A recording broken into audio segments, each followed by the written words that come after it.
jeg hedder Anna-Mette. Jeg har hørt, at man kan snakke med folk på den her måde.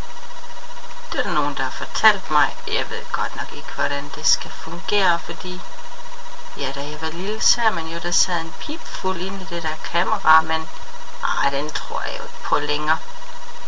Men jeg kunne nu rigtig godt tænke mig at snakke med nogen, der sådan har lidt forstand på de ting, der går og sker rundt omkring ude, fordi jeg synes, det er så svært fedt ud af det hele. Jeg har en, der kommer her hos mig, sådan en hjemmehusser. Hun hjælper mig med alt muligt.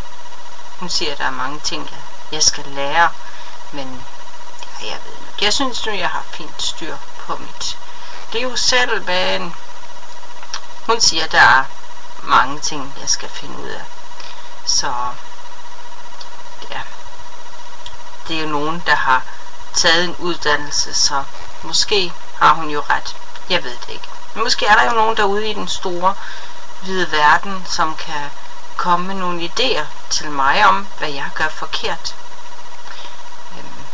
Hun siger, at for eksempel, at jeg skal tage det her tørklæde af, men hvis jeg går ud med mit tørklæde, så bliver mit tår jo helt snavset. Og det bryder jeg mig ikke om, for så skal jeg til at vaske det, så skal jeg jo bruge mine penge på at vaske det og købe shampoo, og det er så dyrt. Nej, det gider jeg ikke. Jeg vil meget hellere bruge mine penge på at lave mine fine bolser her. Det smager så godt. Og det skælder hun også ud over. Hun siger, at de er så dårlige for tænderne. Nej. Ved I hvad? Det er de bedste bolser.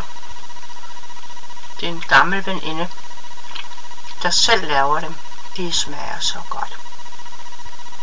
Så det har hun slet ikke forstand på.